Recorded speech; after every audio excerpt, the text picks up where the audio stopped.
Welcome to the deep dive. We take the material you're curious about, articles, research, even just notes, and really get into it. Yeah, our goal is to give you a solid, comprehensive understanding. We pick out the crucial details, the surprising connections. All without getting bogged down in, unnecessary complexity. We want clarity, but depth. Exactly. And today we're tackling a particularly dense and I think rewarding piece of work brought to us by one of you. That's right. We'll be thoroughly exploring Carl Schmitt's 1923 essay, Roman Catholicism and Political Form. And conveniently, the edition we're looking at includes his 1917 essay, The Visibility of the Church, as an appendix, which is super helpful. So our mission today is a complete, no-holds-barred analysis of these texts. Really dig in. Now, when you first see that title, Roman Catholicism and Political Form, you might think, okay, this is pretty niche, right? Yeah, maybe something just for theologians or historians of the church. But trust me, here's where it gets really fascinating. This essay, which seems to be about Catholicism on the surface, actually has some truly profound insights. Oh, absolutely. Insights into political theory, the very nature of sovereignty, and really Schmitt's whole take on the modern age. So to really get a grip on this essay's significance, we need to understand Schmitt himself and the time he was writing in. Definitely. Carl Schmitt, born 1888, died 1985. A deeply controversial legal and political thinker, no doubt about that. And he wrote this essay during the interwar period in Europe, a time of just immense political and social upheaval. Right, and it's kind of striking how his ideas are, well, popping up again, getting renewed interest as we navigate our own era of, significant global change. He was definitely a critical thinker, wasn't afraid to push against the mainstream. Not at all. He had sharp critiques of both liberalism, the dominant ideology in many Western countries then and now, arguably. And communism, which was obviously reshaping the political map in the East. And his central focus, the thread really running through all his work, was understanding the essence of the political. What makes something political? And this 1923 essay, Roman Catholicism in Political Form, which might seem a bit obscure at first glance. It actually lays a foundational layer for Schmitt's entire interpretation of the modern age. It's crucial. It gives you a key perspective for understanding those shifts away from the traditional European sovereign state, that old ius publicum Europeum. Exactly, that older public law of Europe. The essay helps understand the transition away from that framework. So you can't really grasp the full scope of Schmitt's whole intellectual project without, well, wrestling with this essay. Absolutely not. And it has direct links to his better-known work, Political Theology. Right. Think of Roman Catholicism and Political Form as maybe a companion piece, where he really dives deep into the political idea he sees embodied in Catholicism. That's a great way to put it. And moreover, the inclusion of his earlier 1917 essay, The Visibility of the Church, is just incredibly valuable. Because the 1923 essay builds directly on the theological arguments from that earlier work. Spot on, particularly his ideas about the church's tangible presence in the world, its visibility, and his strong critique of a purely internal, individualistic understanding of faith. Okay, so let's start right there, at the beginning, with what Schmitt outlines as the theological ground of secularization. What exactly is he getting at here? Well, as we mentioned, Roman Catholicism and Political Form is where Schmitt gives his most comprehensive analysis of the Catholic Church. But it wasn't his first crack at it. Right, the 1917 essay came first. The Visibility of the Church, written 6 years earlier, already explored the church as a worldly institution. It's a spiritual entity, yes, but one that takes on a concrete, visible form in the material world. And this concept of visibility, this concrete manifestation, it's central. Absolutely central to his argument. It's about how the core ideas, the essence of the church, become realized in history, in the public sphere, how it shows up. And Schmitt himself made a distinction between these two essays, didn't he? He did. He called his 1917 essay scholastic, suggesting maybe a more academic, theoretical exploration. Okay. But in contrast, he explicitly said the 1923 essay was anything but scholastic, which implies, a more direct, politically engaged analysis. So not purely theoretical anymore. Right. While they aren't totally separate arguments, the 1923 essay fundamentally relies on that theological groundwork laid in 1917. Which is why having it as an appendix is so useful. Exactly. It provides the essential theological context for his later political analysis. You kind of need it to see where he's coming from. So in that earlier essay, The Visibility of the Church, what were some of the main ideas he was pushing back against? Who was he arguing with? Well, A key part of his argument was countering interpretations that tried to reduce religious truth down to just subjective feelings or individual psychological states. Oh, okay. He specifically targets systems of thought, trying to explain away theology through, say, Freudian or Marxist perspectives. Trying to understand belief just in terms of, like, psychological drives or socioeconomic forces. Exactly. He saw those as attempts to diminish the objective reality of religious truth, making it just a symptom of something else. Right, saying faith is nothing more than a byproduct of psychology or economics. Precisely.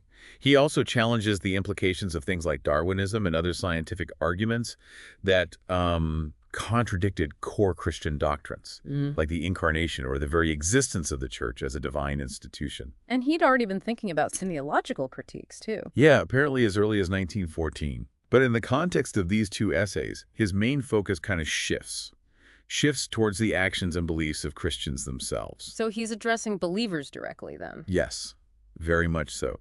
Schmitt strongly criticizes Catholics who, in his view, have sort of retreated into a purely private, internal spirituality. And abandoned the public nature of the church. Right, abandoned its fundamentally public character.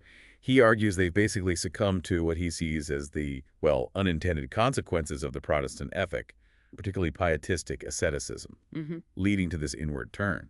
And this critique becomes even more central in the 1923 essay. Oh yeah, it's much more explicit there, partly as a direct response to Max Weber's hugely influential work on the Protestant ethic and its societal impact. So we definitely see an evolution in Schmitt's thinking between these two essays, a shift in emphasis. Absolutely. In the 1917 essay, echoing some earlier work he did on the individual and the state, Schmitt emphasizes the difference between a purely sociological view of individualism and the theological understanding of the individual as, embedded within the Christian community, the community. Because community is fundamental in both areas for him. Yes, fundamental. After all, the community of believing Christians is seen as the very body of Christ. And in that earlier essay, the core concept he stresses is mediation. Mediation, how so? The church as a divinely ordained mediator between God and humanity. That's the key function he highlights in 1917. But this focus shifts, you said, from mediation to representation in the 1923 essay. Precisely. And that very shift in emphasis from mediation to representation is really significant. Why is that? It reflects the ongoing process of secularization that Schmitt sees happening, both within the church, as he interprets it, and maybe even within his own thinking. It signals a move towards understanding the church's role in more explicitly political terms. I think so, yeah. It's framing its function differently. And the main thrust of his argument in this later essay is still against this idea of purely internal private faith. Absolutely. It's a really powerful and sustained argument against, as he sees it, abandoning the world. How does he justify that? Well, since the church, as the initially unseen body of Christ, chose to become visible in the world through its institutional form. Right. Schmitt argues that no visible man should leave the visible world to its own devices. That's a direct quote. So the church's visibility justifies its worldly engagement. Exactly. This assertion becomes a primary, crucial justification for the very existence and the ongoing institutional presence of the church in the world throughout history. It's why it has a structure, why it engages in the public sphere. So how does he actually describe this visible church? What are its key characteristics for him? He portrays it as a unique kind of institution. It's a collective, but it also acts as a singular entity. Okay, a collective singular. Right. And it's made up of numerous subsidiary institutions, all working within a hierarchical structure. So it presents itself as a hierarchy of mediations. Where different levels of authority are formalized. Yes, formalized as legal relations. He even discusses the limitations of the pneumatic and the juridical. Pneumatic meaning the spiritual, juridical meaning the legal. Exactly. So he's saying that, well, the spiritual reality, like the incarnation, is paramount. It belongs to a different realm than the legal structures needed for order in the visible world. The spiritual needs concrete expression within worldly rules. Precisely. The spiritual needs to find a way to manifest within the rules and structures of the visible world. He even has that striking line, something about the devil having his own legality. Yes, exactly. And because of this inherent tension between the spiritual and the legal, Schmitt warns that Catholics must always be careful. Careful not to mistake the visible church for what? For a mere church of the visible, a religion that just relies on material proof or empirical evidence. Ah, yeah. This, Schmitt argues, ultimately leads to the official rejection of the official, a phrase that carries, I think, a significant amount of irony. And maybe foreshadows his own later critiques. Perhaps. It certainly hints at his increasingly critical stance towards certain aspects of the church and the modern world in the 1923 essay. This whole exploration of the church's visibility and its relationship to the secular world, it leads us pretty naturally into political theology, doesn't it? It most certainly does. Roman Catholicism in political form directly explores the political consequences that Schmitt sees flowing from that Protestant emphasis on inwardness. And worldly asceticism, as he calls it. Right, that focus on individual piety, detachment from the public sphere. Schmitt presents the political idea of Catholicism as a kind of necessary, vital antidote to those tendencies. So the essay really shows his thinking process, using the church as a model. Yeah, you can really witness Schmitt drawing upon the well-defined system of the Catholic Church and how that shows up in the analogical structure of his political theology. He uses the church's structure to understand broader political concepts. And this essay was written around the same time as his more famous book, Political Theology. Yes, developed and written concurrently. Many scholars consider it a crucial companion piece to political theology, which itself is often seen as a companion to his really foundational work, the concept of the political. So these works are all interconnected, essential for understanding his theories on the state, sovereignty, the political itself. Absolutely essential. You need all the pieces, really. So what is the core connection between Roman Catholicism and political theology? How does the essay inform the bigger theory? Well, the fundamental connection lies in something Schmitt clarified later. He said his understanding of political theology isn't primarily about specific theological doctrines or dogmas. Okay, so not about arguing specific religious beliefs. No. Instead, it focuses on what he called a scholarly, theoretical, and conceptual historical problem. Which is the underlying structural identity of concepts. The parallels in theological and juridical argumentation in modes of thinking.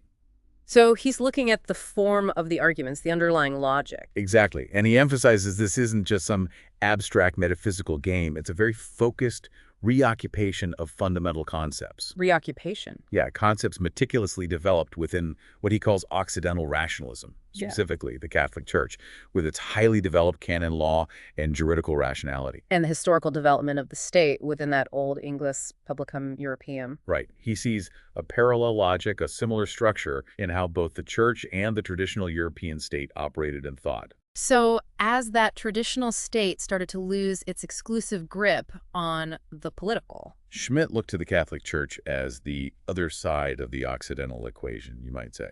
to gain insight into the future shape of politics, to find alternative models of authority and order. Precisely. He explored the nature of sovereignty through what he called a sociology of juridical concepts. Okay, what does that involve? Well, this method assumes a radical ideology, or radical conceptualization. Basically, you trace an idea back to its deepest metaphysical or theological roots. Okay. Then you carefully compare its inherent conceptual structure with the concepts found in the social structure of a specific historical time. And this reveals... According to Schmitt, it reveals a fundamental structural identity between the metaphysical image of the world a particular age creates and the concrete form of its political organization. Wow. So the way an age thinks about ultimate reality shapes its politics. That's the core analytical framework. That's how you have to understand Roman Catholicism in political form. It's not just about religion. It's about how fundamental ways of thinking shape both religious and political institutions. So, if the 1917 essay, Visibility, aimed to find a way for the individual Catholic layman to exist in the modern world, then the 1923 essay seeks a similar kind of accommodation, a modus vivendi. But between the Vatican as an institution and the unfolding modern, maybe even postmodern world. Exactly right. Both essays recognize a fundamental antithesis, a core tension. And this is just one example of what Schmitt calls the complexio oppositorum. The complex of opposites. Yeah, the complex of seemingly contradictory elements that he sees as a defining feature of the visible church. And this complexity extends even to his own essay. He implies it does, yeah. The essay itself grapples with the dynamic between church and state, theological and juridical, papal infallibility and political decision, even the Pope versus Thomas Hobbes. He sees the church as holding these opposing forces together. In tension, yes. Not resolving them necessarily, but containing them. And later on, Schmitt drew a direct line between Hobbes and the Roman Church through that crucial question of identifying the enemy, right? Yes, in his later reflections, he explicitly stated that both the Reformation and Hobbes's political philosophy point in a similar direction regarding defining the political through the enemy. The famous line, "Tell me who is your enemy, and I will tell you who you are." That's the one. He then directly links Hobbes and the Roman Church through this fundamental question, suggesting they both understood how crucial this distinction is for establishing political order. Okay, this brings us neatly to Schmitt's really intriguing view of Hobbes and the theologian of the state. What's his argument there? Schmitt famously tagged Thomas Hobbes as the theologian of the state. Why theologian? Because he argued that Hobbes's mortal god, the Leviathan state, was primarily transcendent in a juridical sense. Meaning its authority wasn't based on divine right in the old way. Right. It was based on its absolute power to enforce law and maintain order. Legal transcendence, not necessarily spiritual. And Schmitt saw himself as Jen. He considered himself the theologian of jurisprudence, focusing on the theological and philosophical underpinnings of law itself. So he sees Hobbes' state as born out of those violent religious civil wars between Catholics and Protestants. Yes, and paradoxically, as the very instrument of its detheologization, its neutralization and secularization. Hobbes wanted a neutral political order above the religious fray. Exactly, an order that could transcend religious conflict. And this process of secularization, as Schmitt sees it, was analogous to a process of juridification, like the institutionalization of Christianity within the Roman Church. Precisely. He saw it as the realization of law in a new secular form, the development of canon law, legal structures. He saw a parallel. So for Schmitt, Hobbes' importance wasn't just his powerful concept of the state, Which he did recognize as a decisive metaphysical step. but also in creating a conceptually coherent, politically consistent alternative to the Catholic Church's long-held monopoly on decision-making and order. Exactly.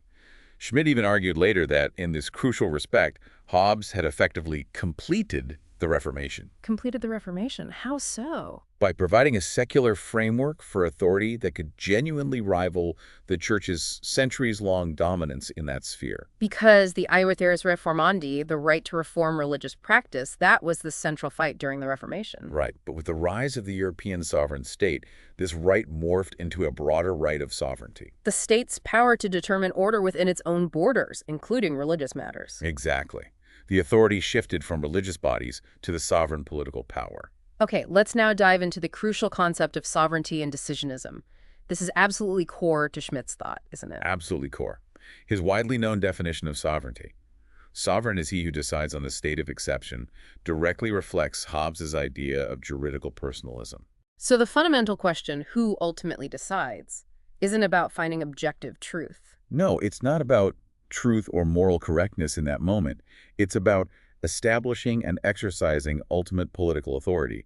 Who has the final say? And for Schmitt, this personal authority, understood through the lens of representation, it has a logical counterpart in Catholicism. Yes, specifically in the political idea that he sees embodied by the Catholic Church. The structure of the Church, particularly after the First Vatican Council, formalized papal infallibility. That gave Schmitt a powerful analogy. A very compelling analogy, yes. An authoritative, representative, and ultimately personalistic instance of decision-making. How does he see the Pope's role in this? Well, in Schmitt's analysis, the Pope isn't just a charismatic prophet whose authority comes solely from personal inspiration. That could be unbounded, subjective. Right. Instead, he's the vicar of Christ. He holds a specific office within a clearly defined institutional structure. And that institutional function limits potential excesses. Exactly. It inherently limits the kind of fanatical excesses that can sometimes come with purely charismatic authority. The Pope's authority derives not from his personality, but from his office. Which is linked back to Christ's personal mandate. In an unbroken chain, yes. So the position transcends the individual holding it, yet remains deeply personalistic in its ultimate origin and how it's exercised. And the foundation for this decisionism, this ultimate power to decide in emergencies, it's always a political idea, whether theological or juridical. Precisely. Schmitt argues there's always an underlying presupposition of an original ideology, some fundamental ethos of belief. That's what provides the necessary legitimacy for any claim to authority. He has that quote, something like, "To the political belongs the idea." Because there is no politics without authority, and no authority without an ethos of belief. Exactly. Without some shared understanding or belief system, authority just doesn't work. And later, in Politisch Theology, The Second Shot, Schmitt explicitly says Roman Catholicism and political form supports the Church's unique political form. Yes, a form that publicly manifests itself aesthetically through great art, architecture, Juridically through its extensive canon law. and is a powerful, enduring world historical force. And this great trinity of form, aesthetic, juridical, historical, political, that's what he equates with the distinct political form of Roman Catholicism. Yes, and this concept inherently includes the fundamental idea of the political and the various concrete ways that political essence is represented, made manifest in the world. So it's a unity within plurality, with both a deep structure and real-world significance. Right, and these forms aren't just abstract, timeless archetypes for him. He sees them as the very guarantees of what he considers the higher categories of European civilization, the specific cultural, intellectual achievements of the West. And within this trinity, he seems to give a particularly decisive role to the juridical form. He does indeed, and this emphasis on juridical form really foreshadows his later intellectual shift. Where his focus moves away from the Church itself. Somewhat, yes. Towards the model of Roman law and the vocation of jurisprudence as, in his view, the more enduring fundamental guarantors of these higher categories. He later clarified that form is the essence of law. Exactly. Emphasizing its visibility, its external and public nature, which makes it capable of providing stable order. Form gives law its power. Okay, this critical link Schmitt makes between representation and personal authority then leads directly into his representation and critique of the modern world. Exactly. Schmitt argues that this fundamental connection reveals a profound, inherent failing within modern materialism. What failing? He contends that bourgeois society, especially since Marx, has progressively lost its intrinsic capacity for genuine representation. And instead has succumbed to a deeply problematic, unstable dualism. Most notably, that fundamental division and antagonism between the bourgeoisie and the proletariat.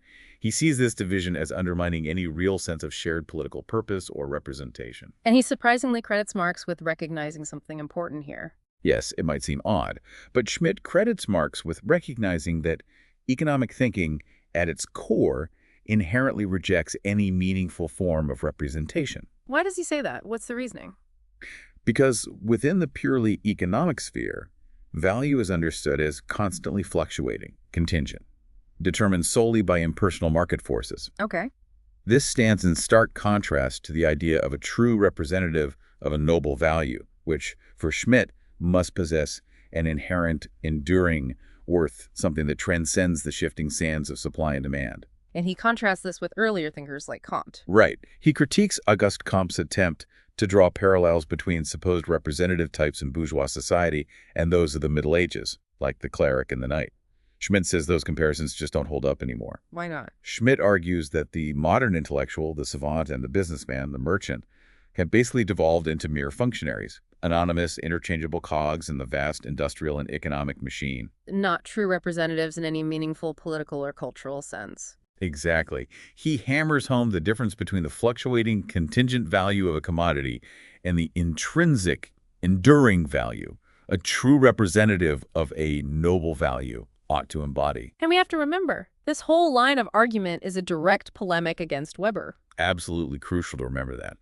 It's presented by Schmitt as a direct counter-argument to the central thesis of Max Weber's The Protestant Ethic and the Spirit of Capitalism.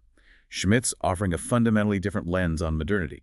And given how powerful economic forces remain, maybe even more so today, and the crises we see in relating economic and political thought. Schmitt's counterargument from 1923 arguably has gained even greater relevance, hasn't it? It feels very contemporary in some ways. The tensions he identified, they're still very much with us. Absolutely. The clash between the logic of the purely economic sphere and the need for robust political representation that continues to shape and often trouble our world. Let's turn now to Schmitt's concept of the primacy of the political and how he sees it relating to religion and economics. Okay, here, Schmitt draws a very clear, deliberate contrast. Between what? Between his own distinctly juridical interpretation of religion, which is always oriented towards the political sphere, and Max Weber's more sociological interpretation. Which Weber oriented towards the economic sphere, right? Especially capitalism. Exactly. But it's vital to understand that Schmitt's essay isn't just a straightforward critique of Weber's famous Calvinism-capitalism thesis. It's more subtle than that. Yes. Schmitt positions his work as a kind of metacritical complement. He's offering a fundamentally Catholic perspective on the same set of issues Weber addressed from a Protestant standpoint. So both are deeply concerned with understanding modern European culture and civilization. Yes, definitely concerned with the same broad subject. But Weber focuses on capitalism, while Schmitt's primary focus remains the state and the political order. That's the key difference in focus. And Schmitt's central argument is that the dominant form of modern capitalism in Western Europe had increasingly aligned itself with intellectual and social forces within liberal bourgeois society. In a way that fundamentally challenges the traditional role and authority of the state. Precisely. Therefore, his essay can also be read as a profound critique of this entire liberal bourgeois capitalist age, an age he felt achieved a kind of intellectual self-justification in Weber's work. So his intervention is both intellectual and political. Deeply political. And while it's true, some of Schmitt's points about Catholicism seem deliberately styled to parallel Weber's points about Protestantism. That doesn't diminish the seriousness of his core political idea. Not at all. The stylistic parallels don't undercut the substance of his argument. He even makes that wry observation that the modern state, with its focus on administration and economic management, seems to have become exactly what Weber described, a giant business enterprise. Yes, he explicitly says that in Political Theology. And while Weber, as a prominent liberal bourgeois thinker, is a key sparring partner, Schmitt's main target. His primary, most fundamental argument is ultimately aimed at what he calls the economic thinking of our time, the prevailing mindset of the liberal bourgeoisie. Which he sees as a struggle against the political. Yes, a struggle waged specifically against politicians and jurists and their traditional roles in society, undermining political authority with economic logic. And he argues that the political idea of Catholicism, with its emphasis on authority, representation, a transcendent order, it fundamentally contradicts economic thinking. Yes, contradicts its core tenets. Its supposed objectivity, its claim to inherent integrity, its reliance on purely instrumental rationality. He does acknowledge economic rationalism is effective in some ways. He does. He acknowledges it's developed a highly sophisticated system for addressing specific material needs, individual desires, focusing on what it can efficiently satisfy. But he sees a downside. Yes, he points out that this highly rationalized system of production often aligns paradoxically with what he sees as a fundamentally irrational, unsustainable pattern consumption. So he recognizes the internal logic of economic thinking. Within its narrow materialist frame, yes. But he vehemently insists that whenever economic thought tries to reach beyond the limited realms of mere production and consumption, it has to borrow concepts from outside its own domain. Inevitably. Has to draw on categories political, ethical, legal that lie entirely outside its own limited toolbox. And his key assertion here is that no great social antithesis can be solved by economics alone. Exactly. That's a direct, forceful challenge. To who? Well, certainly to Marxist sociologists who believe transforming the economic base would solve all major social problems. But also to those American financiers and industrial technicians who naively thought they could eliminate the, quote, immaterial domination of politics over the inherent materiality of economic life. He sees both as misguided attempts to reduce human complexity to pure economics. Fundamentally misguided, yes. And this lines up perfectly with his later conclusion in The Concept of the Political, where he argues that while it might look like economics has replaced politics, what's actually happened is that economics itself has become political. Exactly. Economics has become political, and thereby it has become the new arena of destiny.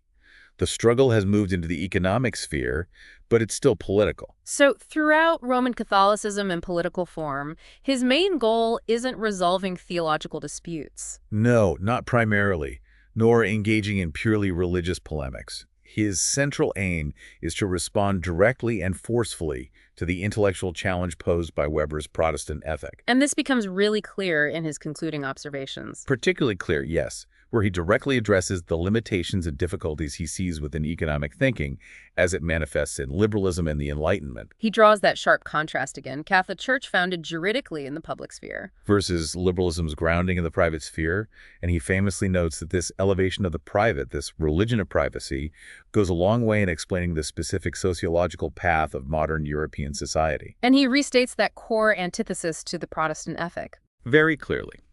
The Church's fundamental betrayal, in the eyes of some critics, is its refusal to see Christ as purely private or Christianity as solely an inward matter. Instead, the Church gave Christianity form as a visible public institution. Resolutely so.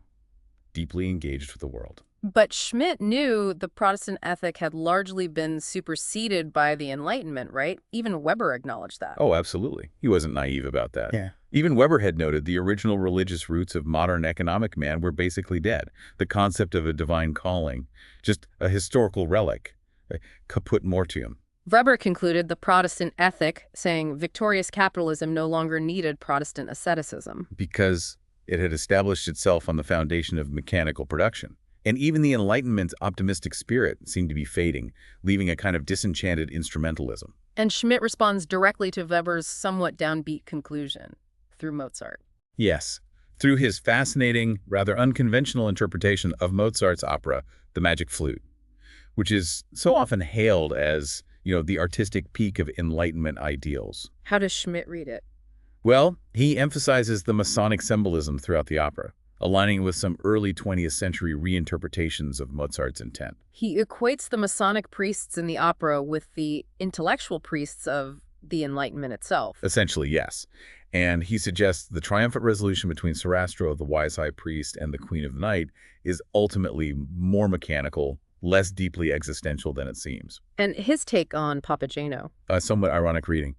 He interprets Papageno as primarily representing basic, often base economic needs and desires, things that are just sort of disposed of once they're temporarily satisfied. He even compares it to Shakespeare's The Tempest. Prospero as a Masonic priest, Caliban as Papageno. Yes, he uses that comparison to push his broader critique of the limitations he sees in the Enlightenment project and its understanding of human motivation. Does he see any potential in economic thinking? He acknowledges it seems to have a unique, maybe insightful grasp of certain kinds of secrets, instrumental calculations. He even speculates this might hold seeds for a new form of politics. But his main point remains. His fundamental, crucial point remains that it's not the enduring institution of Roman Catholicism that needs to adapt itself to the shifting logic of economic thinking. But rather, economic thinking itself must ultimately accommodate the more fundamental, enduring realities of the political order. Exactly. The political has primacy. He famously asserts that a lasting alliance between the Catholic Church and contemporary industrial capitalism is impossible, unlike throne and altar. Impossible, yes. Yeah. He argues Catholicism, with its commitment to a broader spiritual and moral order, can't ultimately align with what he sees as a mere temporary consortium of conflicting interests, driven solely by economic gain. But he also suggests the Church will accommodate itself to political orders, capitalist or socialist. Yes, with its long history of adaptation, it will. But the crucial condition, according to Schmitt, is this. What's the condition? When economically based power truly evolves and becomes explicitly political, when those holding economic power finally assume full political representation and the responsibilities that come with it, responsibility for the common good, then this newly constituted sovereign authority will inevitably be forced to recognize and address a much broader range of human concerns. Concerns far beyond just economics and protecting private property. So this marks Schmitt's formal challenge to, and maybe move beyond, Weber's thinking. Yes, arriving at that crucial point of political division with what he sees as a nascent idea searching for a new political form in the modern world. He's articulating that fundamental tension, the seemingly all-encompassing logic of the economic order versus the enduring need for a robust, morally grounded political order. Precisely. A political order based on something more substantial than just material concerns and self-interest. This now leads us to the critical concept of the question of representation, which is just so absolutely central to his argument in this essay. It really is. Schmitt starts this section by drawing a fundamental contrast. Between modern representation, like parliaments? Yes, the modern understanding, where an elected parliament claims to represent the nation's will, and the Catholic Church's unique mode of representation. which he calls representation from above. Exactly. Operating without a parliament, without authority, derived explicitly from the people's will in the same way. And he argues that jurisprudence, the study of law, actually lost its own specific understanding of representation during the 19th century. Ironically, yes. During that intense struggle for popular representation against monarchy, particularly in German state theory. Which developed what Schmitt called a monstrous and confused scholarly mythology. Right, this idea of parliamentary representation as a secondary organ representing a primary organ, the abstract people, that itself lacks independent will, except through some special proviso. He found it convoluted. He mentions Jelinek here. Yes, referencing George Jelinek's work is an example of this problematic thinking. So what does Schmitt see as the simpler, true meaning of parliamentary representation? That individual members represent the entire body of the people and possess an independent authority in relation to their specific voters. Their legitimacy comes from the nation as a whole. And this implies that complexio oppositorum, again, a unity of diverse interests conceived in representative terms. Exactly. Conceived in representative, not purely economic terms, which stands in stark contrast to the aims of the proletarian Soviet system. Which sought to eliminate the representative element. Totally. Viewing delegates as just recallable emissaries, administrative servants bound by the mandat imperative, the binding instructions of their specific worker-producer groups. Because the whole of the people is an idea, an abstraction. While the economic process is a tangible, material reality. And Schmitt notes the consistency in early socialism's anti-intellectualism, its struggle against anything preceding material reality. Yes, because any concept above or prior to the material implies authority from above, which would interfere with the perceived self-propelling machine of the purely economic realm. But politically savvy movements recognize the claim to representation and authority in any appeal to a unifying idea. Inevitably. They contrast this with what they see as the inherent formlessness of a purely proletarian movement. Political and juridical forms, being immaterial, are equally irritating to purely economic thinking. Exactly. It's only when economic thinking becomes truly fanatical, uncompromising, maybe like in post-revolutionary Russia, he suggests that its total enmity towards the non-economic idea, towards non-economic intelligence, is fully revealed. That shows its truly revolutionary instinct. And technical thinking, he argues, is foreign to social traditions. A machine has no tradition. Right. And here he brings Marx back in.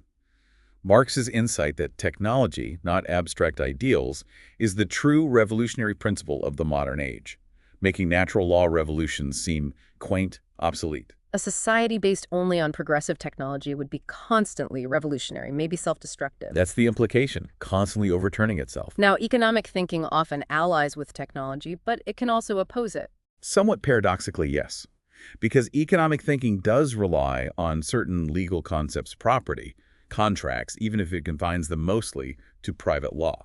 And that creates a contradiction, trying to make the economic the fundamental social principle while keeping traditional private law. A significant contradiction, yes. Schmitt argues this tendency to prioritize private law limits the development of a strong juridical form for the public sphere, leading to an expectation that public life governs itself through public opinion and a privately owned press. Right. Which, lacking a strong concept of public representation, effectively privatizes even the public sphere. Everything becomes private interest. And he traces this emphasis on privatization back to religious freedom as the first right of the bourgeois order. He does. And he argues that even when religion is relegated to the private sphere, it still had this inherent capacity to absorb and absolutize. Leading to a reverence for privacy itself and private property. Exactly.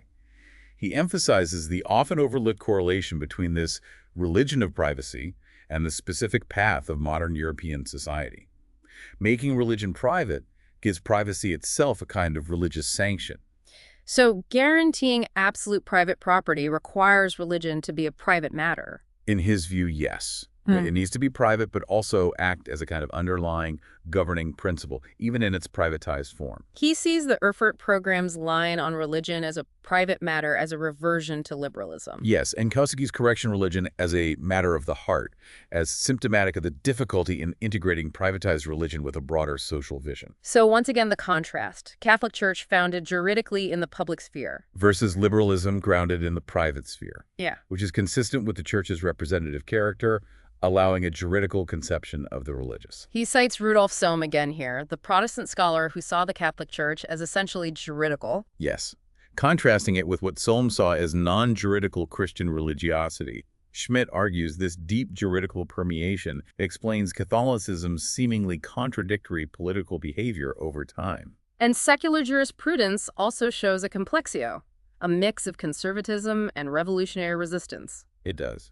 Which is why revolutionaries often see jurists as theologians of the existing order, enemies of change. Yet jurists can also passionately support revolution in the name of justice. Right. Jurisprudence's formal superiority, its focus on structure, allows it to align with various political forms if a minimum level of order exists.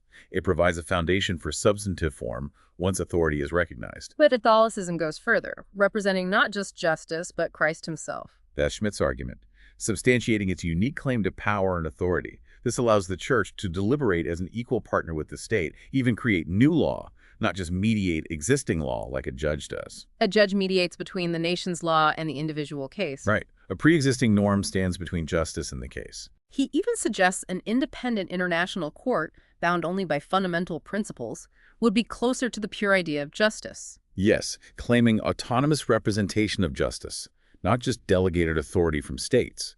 Again, highlighting his preference for authority grounded in something more enduring than state will or popular opinion. Let's consider the ethos of power and justice as Schmitt sees it in the Roman Church. Okay.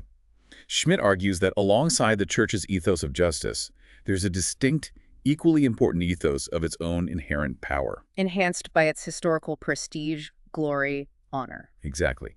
The Church, in its self-understanding, claims recognition as the bride of Christ, representing Christ reigning, ruling, conquering. And this claim to prestige rests on the idea of representation, creating that tension between justice and beauty power. Yes, an eternal tension, rooted in human nature itself, though pious Christians might see it as a kind of peculiar malice. And he reiterates that great betrayal attributed to the Church. Its refusal to conceive Christ as private or Christianity as just an inward matter. Instead, giving it form as a visible institution in the world. Some saw the fall in the juridical sphere, others saw it as the will to world power. Right. Regardless, Schmitt observes that in almost every successful worldwide imperialism, the Church aimed to bring peace. But for enemies of all forms. This raises the specter of the devil triumphant. Exactly. The very attempt at universal order can look like demonic power to those who oppose all order.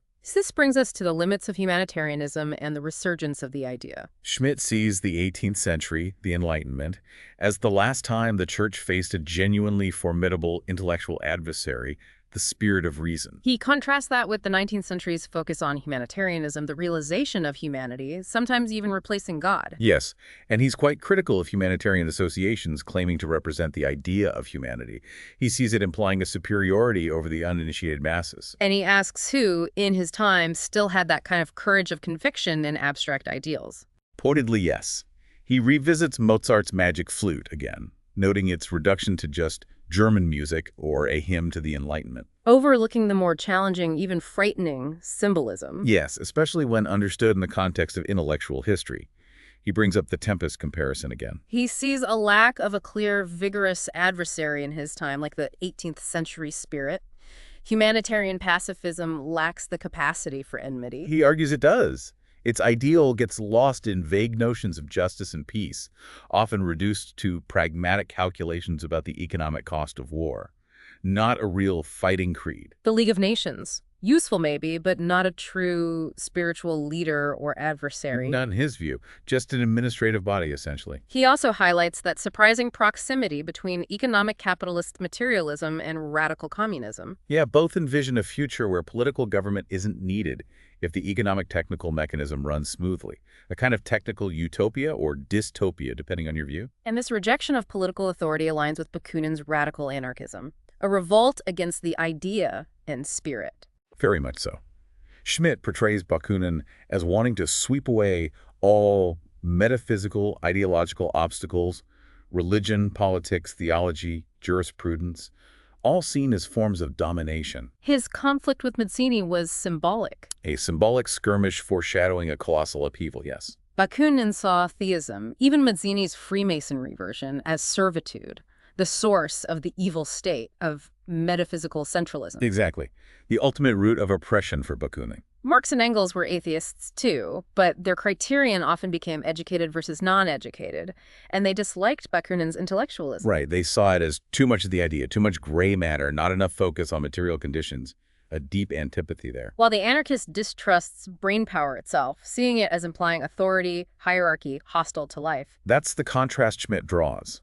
Bakunin's untamed barbarian instinct, as Schmitt puts it, found affinity with the lumpen proletariat. That term German revolutionaries used for bohemians, beggars, the marginalized. Yes, used with a kind of moral fervor.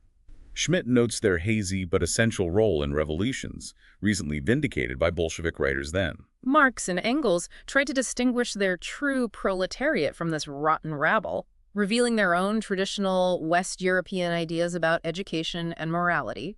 Inadvertently, yes. But Bakunin, with incredible courage, saw this very lumpen proletariat as a harbinger of the future, appealing directly to the canaille, the rabble. Schmitt quotes Bakunin's rhetoric about the flower of the proletariat being these uncivilized masses, Whom Marx and Engels wanted to subject to strong government. Bakunin saw the seeds of future socialism in their raw passions and instincts. Schmitt sees this divergence as powerfully exhibiting the decisive educational antagonism of the time. Yes, and setting the stage where the essence of the situation and Catholicism's role as a political force become recognizable. He points to two great masses emerging in 19th century Europe opposed to West European tradition: the urban proletariat and the estranged Russian masses. Both often seen as barbarians by traditional culture. Their eventual convergence in Russia, in the Soviet Republic. Despite their differences and being inexplicable by older ideologies, even Marxism Held a profound justification in the history of ideas, Schmitt argues. Something deeper was at play. He even provocatively suggests more Christianity might be in Russian hatred of West European culture than in liberalism or German Marxism. He does, and notes that many great Catholic thinkers saw liberalism as a more insidious enemy than socialist atheism. And this apparent formlessness might hold the potential for a new political form, capable of shaping the economic technical age. It's a possibility he leaves open. The Catholic Church, having endured everything, doesn't need to decide these questions definitively. But will remain the complexio, the complex embodiment of all that withstands the inheritor. That seems to be his concluding thought on that section. It endures by containing multitudes, in a way. Finally, then, we arrive at Schmitt's concluding thoughts on the necessity of decision. Right. In this final part, Schmitt asserts that the Church, despite its seemingly timeless nature, cannot ultimately avoid making certain kinds of decisive choices. In the present day, in concrete situations, in every generation. Exactly. He points out that throughout history, the Church has often opted to align itself with one side or another in major conflicts. Without necessarily endorsing everything about that side. Precisely. Citing its support for the counter-revolution in the first half of the 19th century as a clear example of this pragmatic approach, taking a side in a specific context. And he concludes the essay by stating that in that maybe remote skirmish between the Church and Bakunin, The Catholic Church and the Catholic concept of humanity stood on the side of the idea of West European civilization. closer ideologically to Mazzini than to Bakunin's atheistic socialism. Yes, thereby firmly positioning the Church within a specific intellectual and cultural lineage in that particular pivotal historical moment. Okay, so to summarize this incredibly detailed deep dive into Carl Schmitt's Roman Catholicism and political form. Wow. That's a lot, isn't it? It really is. We've explored the intricate, often surprising ways he connects fundamental theological concepts to the very forms and structures of political organization. Yeah, we've delved into the significance of key ideas like visibility in the Church, in politics, the complex nature of representation. That inherent complexio oppositorum he sees defining the Catholic Church, and his overarching argument for the primacy of the political. Especially facing that dominant economic rationalism. We've also looked at the lasting relevance of Schmitt's critique of that rationalism and the ongoing challenges to traditional authority and representation in our modern world. Understanding these concepts, as Schmitt presents them through his unique analysis of the Church, really gives us an invaluable, sometimes unsettling lens to view contemporary politics and society. Absolutely. And that brings us to our final, maybe provocative thought for you, our listener. As you reflect on this deep dive into Schmitt's work, consider that enduring, maybe intensifying Tension. The tension between the relentless forces of economic logic and the persistent human need for a coherent, just political order. In a world increasingly shaped by technology, global economic flows, what really constitutes meaningful representation today? And what new forms of authority, if any, might still possess the capacity to command genuine belief and effectively shape our collective destiny? Something to ponder. Thank you for joining us on this deep dive into Schmitt's complex and challenging ideas. We really encourage you to continue to reflect on his arguments and consider how they might illuminate your own understanding and observations of the world around you.